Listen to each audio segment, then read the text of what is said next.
میں کہہ رہا ہوں توجہ آپ پھر ادھر دیکھتے ہیں اللہ کے بندے. صاحب جواہر القرآن وہ نہیں ہیں بلکہ میں انہی کی بات پیش کر رہا ہوں. عقیدہ شیخ القرآن حضرت مولانا عبد المعبود صاحب کی کتاب ہے, ابھی بھی زندہ ہیں, شیخ القرآن کی جو ہے نا جانشین ہیں, آپ ان سے جا کر پوچھ لیں. انہوں نے واضح طور پہ اپنی اس کتاب کے اندر جو بندیالوی کے جواب میں لکھی ہے, صفحہ نمبر 38 پہ لکھا ہے جواہر القرآن کا نام دے کے کہ ان کتابوں کے اصل مؤلف مولانا سجاد بخاری ہیں اور آخری زندگی تک انہی تحریرات ایسی جو ہے نا کتاب جواہر القرآن میں وہ تبدیلیاں کرتے رہے, اور مولانا غلام اللہ خان اس تحریر سے مطمئن نہیں تھے. اس کے نیچے حوالہ میری کتاب کا نہیں ہے, مولانا غلام اللہ خان کے مدرسے سے چھپنے والا رسالہ تعلیم القرآن راولپنڈی نومبر 1981 کا ہے, اور اس کے اوپر جا کر دیکھ رہے ہیں صفحہ 56 کے اوپر. اگر یہاں نہ دیکھنا ہو تو ماہنامہ نغمہ توحید گجرات جلد نمبر 4 صفحہ 3 کے اوپر جا کر دیکھ لیں. ستمبر 1992 کا مولانا غلام اللہ خان اس تفسیر سے مطمئن بھی نہیں ہے. جب وہ اپنی تفسیر سے مطمئن نہیں ہے تو ان کی تفسیر کیسے ہے؟ تبدیلیاں اور کرتا رہا, نام اور پہ چھپی ہے. میں نے صاحب جواہر القرآن کہہ کے سجاد بخاری پہ اس لیے رد کیا ہے, تو یہ راوی سرے سے اس معاملے میں موجود ہی نہیں ہے. آپ دیکھ لیں صفحہ 15 تک, بلکہ اس کے آگے جا کر بھی صفحہ 16 تک انہوں نے مکمل احادیث سے ثابت کیا ہے سندے دے دے کر کہ اس میں وہ راوی ہے ہی نہیں, بلکہ اس میں جو راوی ہے وہ ابو جعفر عمیر ابن یزید ہے. ابو جعفر عبداللہ بن مسور نہیں ہے, آپ کو کنیت سے دھوکہ لگا ہے, اور مدائنی نہیں ہے, مدنی ہے. آپ اس پہ دیکھتے چلے جائیں, مستدرک حاکم جلد 2 صفحہ 213. اسی طرح تسکین الصدور کے حوالے سے, موجب الصغیر للطبرانی رقم الحدیث 508 کے حوالے سے, جامع ترمذی رقم الحدیث 3578 کے حوالے سے, القاعدۃ الجلیلیہ میں اس کے اوپر حضرت ابن تیمیہ کی کتاب سے صفحہ 202 جلد نمبر 2 کے حوالے سے, جامع ترمذی میں صحیح ابن خزیمہ رقم نمبر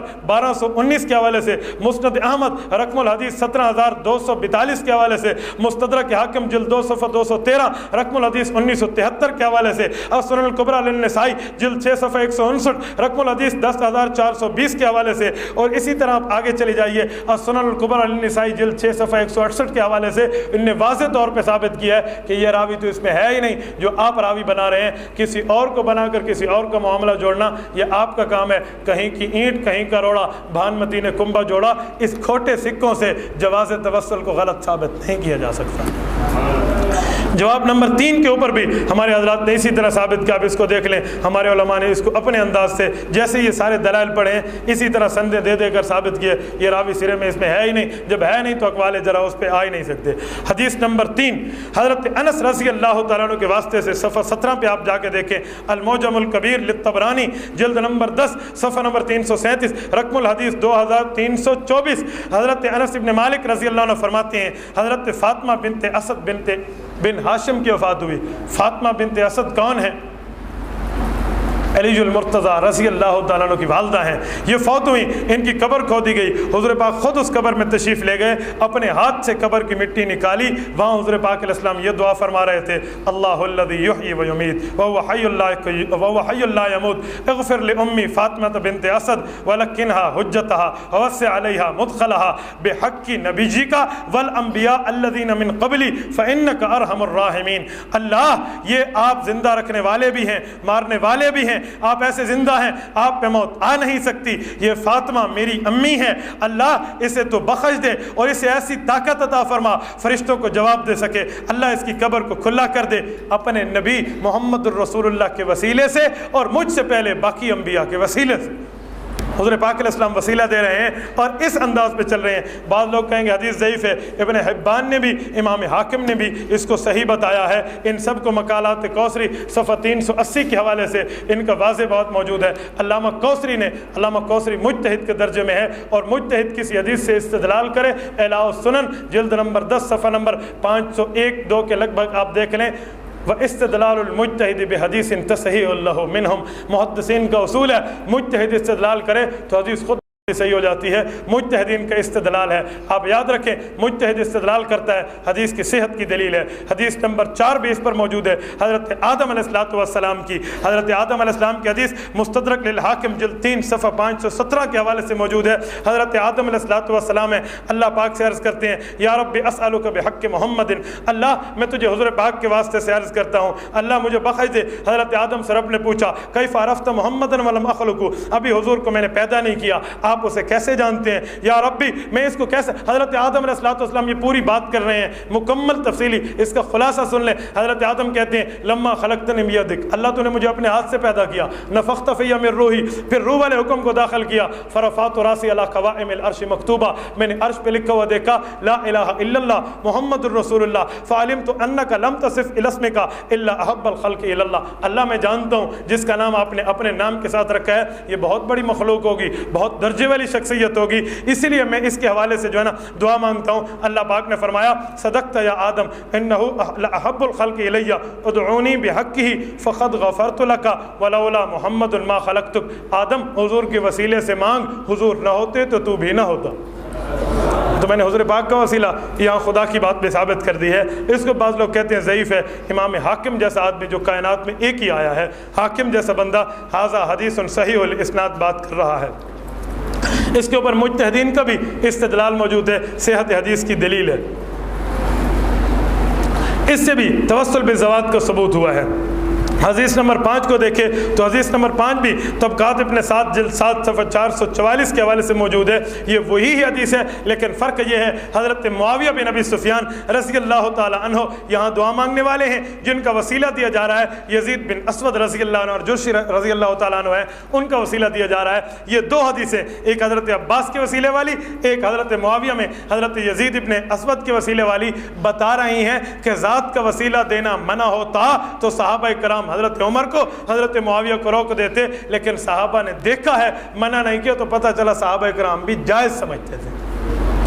مستدلین میں ابو اسحاق ابراہیم بن علی بھی موجود ہے، المہذب شرح المجموع میں ہے۔ امام نووی رحمۃ اللہ علیہ نے اس کو جلد 7 جلد 6 صفحہ 110 اسی کتاب پہ اس کو ثابت کیا ہے۔ حدیث نمبر 6 بھی دیکھ لیں، یہ طبرانی معجم الصغیر کے حوالے سے موجود ہے، اس میں بھی وہی بات ہے، لیکن عثمان ابن حنیف وہی دعا جو حضور سے سیکھی تھی ایک ایسے شخص کو سکھا رہے ہیں جو بادشاہ کے دربار حضرت عثمان رضی اللہ عنہ کے دربار میں آتا ہے اور حضرت عثمان توجہ نہیں کر پاتے تو اس کی طرف آ کر بات سیدھی نہیں ہوتی، یہ اسے نبی کا وسیلہ سکھاتے ہیں، اس وسیلے سے دعا مانگتے ہیں تو خلیفہ وقت کی توجہ ان کی طرف مبذول ہو جاتی ہے۔ امام طبرانی بھی اس حدیث کو صحیح کہتے ہیں، اس معجم الصغیر جلد 1 صفحہ 184 پہ امام منذری نے بھی اس حدیث کی تائید کی ہے، الترغیب والترہیب جلد اول صفحہ 272 پہ امام ابن حجر مکی رحمۃ اللہ علیہ رواہ الطبرانی کہہ کے بسند جید فرماتے ہیں کہ سند عمدہ سید ہے۔ حاشیہ ابن مکی جو ہے نا الاذا، یہ جو حاشیہ ابن حجر کا المکی کا الاذا فی المناسک کے اندر اس کی صفحہ نمبر 500 کے اوپر یہ تصحیح موجود ہے۔ ایک چیز تو سمجھ آئی کہ صحابہ کرام بھی بعد الوفات یہ وسیلہ جائز سمجھتے تھے، تبھی تو دور عثمان کے اندر آ کر حضور پاک کی ذات کا وسیلہ دیا ہے۔ اچھا، اجماع امت بھی اس پر ثابت ہے۔ امت کا اجماع تو بہت بڑی چیز ہوتی ہے، اجماع امت یاد رکھیں، الاجماع ینسخ ولا ینسخ، اجماع آگے منسوخ کرتا ہے، خود منسوخ نہیں ہوتا۔ اجماع کے معاملے میں بھی یہی ہے کہ حضرت عمر فاروق کے سارے صحابہ دیکھ رہے ہیں، سب نے دیکھا ہے، اور الٹا حضرت عمر فرماتے ہیں واتخذوہ سبیلۃ الی اللہ، اس کو وسیلۃ الی اللہ، اس کو وسیلہ خداوندی بنا لو، تو پھر بھی کس صحابی نے انکار نہیں کیا۔ یہ توسل بلا انکار، اجماع بلا انکار ثابت ہوتا ہے۔ دوسری دلیل کے اوپر دیکھیں صفحہ 21 پر طبقات ابن سعد کے اسی حوالے سے جو ابھی گزری ہے، حضرت معاویہ کے معاملے میں سب صحابہ نے دیکھا، کسی نے انکار نہیں کیا۔ تیسری دلیل دیکھیں، یہ جو ہے نا اپنے رسالہ میں الدر النزید فی کلمۃ الاخلاص التوحید میں قاضی شوکانی بھی مان گیا ہے، ثبت التوسل بغیرہ بعد موتہ باجماع الصحابۃ اجماعا سکوتیہ، اجماع سکوتی اس پہ قائم ہے، وہ بھی اس کو مان رہا ہے۔ سلف صالحین میں حضرت علی المرتضیٰ رضی اللہ تعالیٰ عنہ کا قول موجود ہے۔ حضرت علی المرتضیٰ کا یہ بہت پیارا واقعہ ہے، اس کو ذرا سن لیں۔ علی المرتضیٰ رضی اللہ تعالیٰ عنہ کہتے ہیں، کنز العمال جلد 8 صفحہ 204 باب صلاۃ الاسقاء کے تحت موجود ہے۔ حدیث نام رقم الحدیث جو ہے یہ 23544 ہے۔ حضرت علی المرتضیٰ کہتے ہیں حضور پاک کے پاس ایک آدمی آیا، یا رسول اللہ بارش نہیں ہوئی، یہ معاملہ ہو گیا، یہ تکلیف ہو گئی۔ حضور پاک علیہ السلام نے ہاتھ بلند کیے اور حضور پاک علیہ السلام ہاتھ بلند کر کے جو ہے نا کیا کہتے ہیں دعا مانگتے ہیں، اوپر سے بادل کا نام و نشان نہیں ہے، یکایک بادل آتے ہیں، بارش برسنا شروع ہو جاتی ہے، پھر ایک عرصہ گزرتا ہے، وہ کہتے ہیں بارش بہت زیادہ ہو گئی، یا رسول اللہ پھر رکوا دیں۔ وہ بارش حضور پاک دعا کر کے اللہ سے رکوانے کی درخواست کرتے ہیں، اللہ پاک روک دیتے ہیں۔ پھر حضرت علی المرتضیٰ رضی اللہ تعالیٰ عنہ کو مخاطب کر کے حضور پاک علیہ السلام فرماتے ہیں، علی آج تیرے والد ابو طالب زندہ ہوتے تو بہت خوش ہوتے۔ اس کی آنکھیں ٹھنڈی ہوتی، بتاؤ ابو طالب کا شعر کون پڑھ کے سنائے گا؟ بچپن میں ابو طالب نے حضور پاک علیہ الصلوۃ والسلام کے لیے شعر پڑھا تھا۔ علی بیٹے تھے نا، تو بیٹا جو ہوتا ہے وہ باپ کا تو باہر ہوتا ہے، اس کو جانتا ہے۔ علی المرتضیٰ نے وہ شعر پڑھا، صاحب کنز الاموال یہ لکھتے ہیں وَأَبْيَضَ يُسْتَسْقَى الْغَمَامُ بِوَجْهِهِ ثَمَالُ الْيَتَامَى عِصْمَةٌ لِلْأَرَامِلِ۔ حضرت علی المرتضیٰ عرض کرنے لگے، میرے والد نے یوں شعر کہا تھا، یا رسول اللہ آپ کے چہرے کی خوبصورتی کی وجہ سے اس کا وسیلہ دیکھے لوگ اللہ سے بارش مانگتے ہیں، آپ تو یتیموں کے فریاد رس ہیں، بیواؤں کے لیے نگہبان ہیں۔ اسے حضور پاک نے سن کر فرمایا، ہاں ہاں علی یہی بات ہے۔ آپ اندازہ لگائیں، حضرت عائشہ صدیقہ رضی اللہ تعالیٰ عنہ کا سنن دارمی جلد اول صفحہ 56 کے اوپر باب ما اکرم اللہ تعالی نبیہ بعد موتہ، اس کے تحت موجود ہے سنن دارمی میں۔ حضرت عائشہ کے سامنے عرض ہوا، 61 سالی کا معاملہ ہے، بہت زیادہ ہو گیا، کیا کریں؟ فرمایا حضور پاک کی قبر کے اوپر تھوڑی سی جگہ کو کشادہ کر دو، آسمان سے واقعی بارش برس جائے گی۔ حضرت عائشہ صدیقہ رضی اللہ تعالیٰ عنہ کی اس بات پہ عمل کیا گیا تو آسمان سے بارش آ گئی ہے۔ امام مالک ابن انس رحمۃ اللہ تعالیٰ علیہ جو ہیں، یہ الشفاء بتعریف حقوق المصطفیٰ کے اندر موجود ہے، جلد 2 صفحہ 26 کے اوپر۔ خلیفہ منصور ابو جعفر منصور مدبر وقت حکمران ہے، امام مالک کے سامنے آتا ہے، امام مالک کے ساتھ آ کر ایک معاملے پہ بحث کری ہے، ایک معاملے بحث کے اندر آواز بلند ہونے لگی ہے۔ امام مالک رحمۃ اللہ تعالیٰ علیہ نے ادب قوم کہہ کے آیات قرآنیہ لمبا واقعہ وہ پیش کیا۔ آخر میں یہ بات پوچھنے لگے، عالم تو امام مالک تھے، یہ تو عالم مکمل نہیں، پوچھنے لگے یہ بتائیں میں دعا کرتا ہوں حضور پاک علیہ الصلوۃ والسلام کی طرف منہ کر کے دعا کروں یا دوسری طرف منہ کر کے دعا کروں؟ یہ قبلے کی طرف، کیوں؟ وہاں معاملہ اتفاقی کچھ ایسا ہے، حضور کی قبر پہ اللہ پاک آپ سب کو لے جائے اور آپ کی برکت سے اللہ ہمیں بھی لے جائے۔ حضور پاک کی قبر مبارک پہ جائیے، حضور کی قبر کی طرف منہ کریں گے، پیٹھ قبلے کی طرف ہو جائے گی، آٹومیٹکلی قبلے کی طرف پیٹھ ہو جاتی ہے۔ تو ابو جعفر کہنے لگا، حضور کی طرف منہ کر کے وسیلے کی دعا مانگو یا قبلے کی طرف منہ کر کے مانگو؟ امام مالک رحمۃ اللہ علیہ نے واضح طور پہ فرمایا ہے، لما تصرف وجہ کا ان کو، حضور پاک سے چہرہ کیوں ہٹاتے ہو؟ وہ وسیلت کا وہ وسیلت ابی کا آدم علیہ السلام، حضرت آدم تیرے باپ اور تیرا بھی حضور پاک وسیلہ ہیں، اسی طرف منہ کر۔ آپ اندازہ لگائیں، حضرت امام مالک ابن انس، امام شافعی رحمۃ اللہ تعالیٰ علیہ کے لیے خطیب بغدادی نے تاریخ میں جلد نمبر 1 صفحہ نمبر 110 پہ حضرت امام شافعی کا قول پیش کیا ہے۔ وہ کہتے ہیں، میں حضرت امام ابو حنیفہ کی تبرک پیش کرنے کے لیے اس کی قبر پہ آ کے وسیلہ دیتا ہوں، اس کی جو ہے نا حضرت امام ابو حنیفہ کا وسیلہ دے کے اللہ سے مانگتا ہوں تو میری حاجت پوری ہو جایا کرتی ہے۔ ابن حجر مکی نے القرات الحسان صفحہ 129 کے اوپر حضرت امام اعظم کی قبر پہ آنے کے واقعے کو امام شافعی کا عمل نقل کیا ہے، اور اس کے ساتھ ساتھ حضرت امام احمد ابن حنبل کے واقعے کو شواہد الحق میں موجود ہے، یہ صفحہ نمبر 166 کے اوپر انہوں نے بھی اس معاملے کو امام شافعی کا واقعہ بھی پیش کیا اور زوات کے معاملے میں بھی استدلال کیا۔ امام ابو عیسیٰ ترمذی رحمہ اللہ نے جامع ترمذی جلد 1 صفحہ 299 کے اوپر بھی باب قائم کیا ہے، الاستفاء بسعالک المسلمین، مسلمانوں کے معاملے، فقراء مسلمین جو مسلمانوں میں فقیر ہیں ان کا وسیلہ دے کے بعد کیسے مانگیں، اس کے اوپر ایک حدیث لائے ہیں، جہاں ترزق بضعفائکم، اپنے ضعیف بندوں کی وجہ سے، کمزور اور ناتواں بندوں کی وجہ سے دوسروں کو رزق ملتا ہے، تو کمزور کا وسیلہ ثابت ہوا، امام ترمذی نے بھی ثابت کیا۔ امام غزالی کے لیے صفحہ 23 کو دیکھے، صفحہ 24 کو دیکھے، احیاء علوم الدین جلد اول صفحہ 368 سے وسیلے کو ثبوت پیش کیا ہے۔ امام نووی شافعی رحمۃ اللہ علیہ کتاب الاذکار صفحہ نمبر 268 کے اوپر وسیلے کو واضح طور پہ مانا۔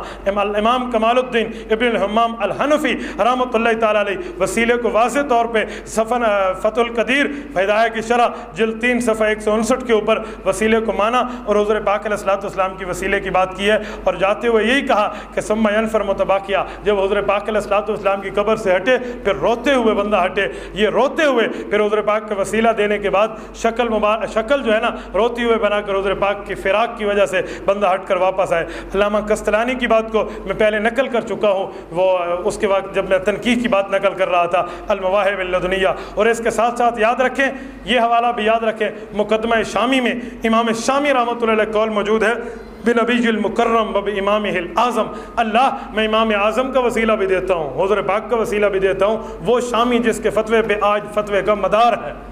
جس کے فتاوے پہ آج مدار ہے، اس نے مقدمہ شامی میں یہ بات پیش کی۔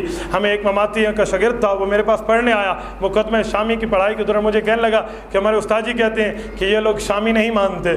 تو اس دن اتفاق سے 2 دن بعد یہی سبق آنے والا تھا، تو میں نے وہی سبق نکال کے اس لڑکے سے کہا اپنے استاد کے پاس جاتا ہے؟ انہوں نے کہا جاتا رہتا ہوں۔ میں نے کہا اسے جا کے کہنا مولوی صاحب کہہ رہا تھا میں یہی شامی مانتا ہوں جس میں امام ابو حنیفہ کا وسیلہ موجود ہے۔ اس نے جا کے اسے دکھایا کہ استاد جی وہ مولوی صاحب کہتے ہیں ہم شامی مانتے ہیں اور یہی مانتے ہیں جس میں امام صاحب کا وسیلہ ہے۔ تو کہنے لگے یہ شامی ہے، کوئی قرآن تھوڑا ہے؟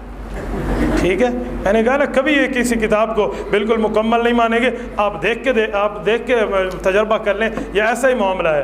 حضرت شاہ ولی اللہ کا حوالہ بھی میں آپ کے سامنے نقل کر چکا ہوں، المحند المفند کا حوالہ صفحہ 25 پہ موجود ہے، یہ بھی آپ کے سامنے پہلے نقل کر چکا ہوں، یہ حوالہ آ چکا ہے۔ اس پہ جن نے دستخط کیے ہیں ان کے نام بھی آ گئے کہ 24 چوٹی کے علماء نے دستخط کیے ہیں۔ مسئلہ توسل اور غیر مقلدین میں دیکھیں اور کچھ نہیں تو قاضی شوکانی کی بات پہلے آ چکی ہے تحفۃ الذاکرین کے حوالے سے، انہوں نے بھی اس کو مانا ہے۔ صفحہ تحفۃ الذاکرین صفحہ 56 پہ انبیاء کی ذات کے وسیلے کو، نبی اور غیر نبی کی ذات کے وسیلے کو مانا، بلکہ اس پہ دلیلیں دی ہے، فیہ دلیل علی جواز التوسل برسول اللہ صلی اللہ علیہ وسلم۔ اور اس کے ساتھ ساتھ اور نہیں تو وحید الزمان غیر مقلد اپنی کتاب ہدیۃ المہدی میں اسی بات کو نقل کرتا ہے کہ ہمارے اصحاب میں قاضی شوکانی جو ہے بڑے دھڑلے سے اس معاملے میں قائل ہے۔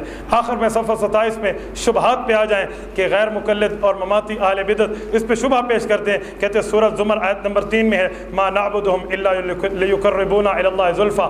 یہ جو مشرکین کہا کرتے تھے کہ ہم ان بتوں کی عبادت یا ان بزرگوں کی باتیں اسی لیے ان کی عبادت کرتے ہیں کہ ہمیں اللہ کے قریب کر دیں، تو تم بھی وسیلہ اسی لیے دیتے ہو کہ تمہیں خدا کے قریب کر دیں۔ میں کہتا ہوں اللہ تمہیں آنکھیں دے اور آنکھیں دے کر پھر اس آیت کو دیکھنے کی توفیق دے۔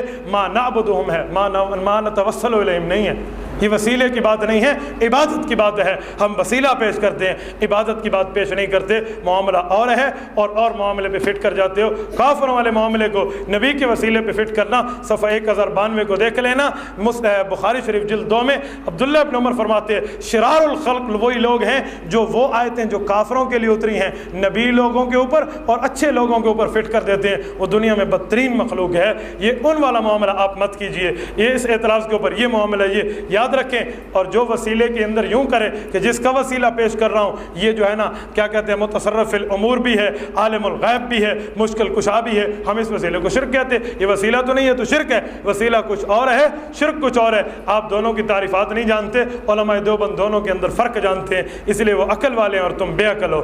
دوسرا صبح اس کے اوپر پیش کرتے ہیں کہ دیکھو مرقات میں ہے کہ اللہ تعالیٰ پر کوئی چیز واجب نہیں ہے، اللہ کے اوپر کس چیز کا حق نہیں ہے، اور آپ کہتے ہو بحق فلاں بحق فلاں، صاحب ہدایہ نے بھی لکھا ہے بحق فلاں نہیں کہنا چاہیے، تو تم نے بحق فلاں کیوں کہا ہے؟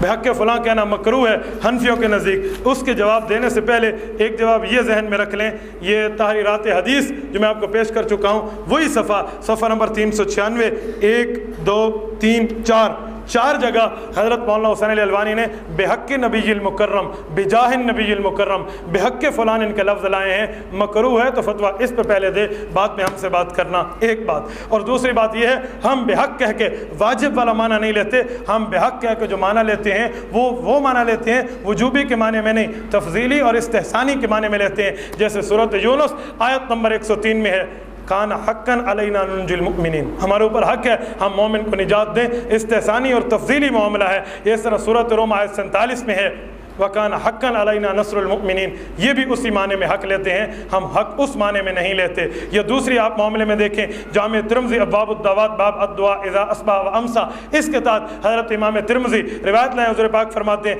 جو آدمی صبح شام یہ کہے رضیت باللہ ربا وبالاسلام دینا ومحمد النبی کان حقا علی اللہ ان یرضی، اللہ پاک پہ حق ہے قیامت کے دن اللہ سے راضی کریں گے، تو یہ حق بھی تفضیلی معنی میں ہے، جو جواب تم اس کا دو گے وہی جواب ہمارا اسی کا سمجھ لو، اس پہ بھی یہ شبہ نہیں پیش کیا جا سکتا۔ اور بعض لوگ کہتے ہیں اللہ کا دربار تو ہر وقت کھلا ہے، شبہ نمبر 3 میں دیکھیں خدا ہر وقت کھلا ہے، کیا ضرورت ہے وسیلے پیش کرنے کی، کیا ضرورت ہے وسیلوں کے معاملے میں؟ بعض لوگ کہتے ہیں کیا ضرورت ہے سیڑھیوں پہ چڑھنے کی، سیڑھی تو چھت پہ چڑھنے کے لیے ہوتی ہے، اور اللہ نحن اقرب الیہ من حبل الورید، شاہرگ سے زیادہ قریب ہے، ادھر تو سیڑھی لگ نہیں سکتی، تم نے وسیلے کی سیڑھی کو درمیان میں کیوں اٹکا دیا ہے؟ میں پوچھوں گا یہ فتویٰ صرف جناب قبلہ کا میرے لیے ہے یا اپنے لیے بھی ہے؟ تم کیوں کہتے ہو اعمال کا وسیلہ جائز ہے؟ تم کیوں کہتے ہو اعمال کا جائز ہے؟ تمہارے اعمال کے وسیلہ دینے میں اللہ قریب نہیں ہوتے، بعید چلے جاتے ہیں، ذات کے وسیلے دینے میں خدا قریب آ جاتے ہیں۔ یہ کیسا معاملہ ہے؟ اپنے آپ کو بھی دیکھو، اگر اس سے وسیلہ بالذوات کی تردید ہوتی ہے تو وسیلہ بالاعمال کی بطریق اولا پھر تمہارے مطابق تردید ہوگی۔ اصحاب الغار کا واقعہ ہمیں پیش مت کیا کرو، لیکن یہ معاملہ ایسا نہیں ہے، اسی خدا کا سکھایا ہوا ہے ادعونی بحقہ۔ میں نے آپ کے سامنے پڑھا ہے امام حاکم کی تصحیح سے، مستدرک حاکم کے حوالے سے، کہ آدم اسی کا وسیلہ دے، تو یہ معاملہ وہ نہیں ہے جو معاملہ تم سمجھے ہو۔ اللہ پاک آپ کو اور ہمیں صراط مستقیم عطا فرمائے۔ وآخر دعوانا ان الحمد للہ رب العالمین۔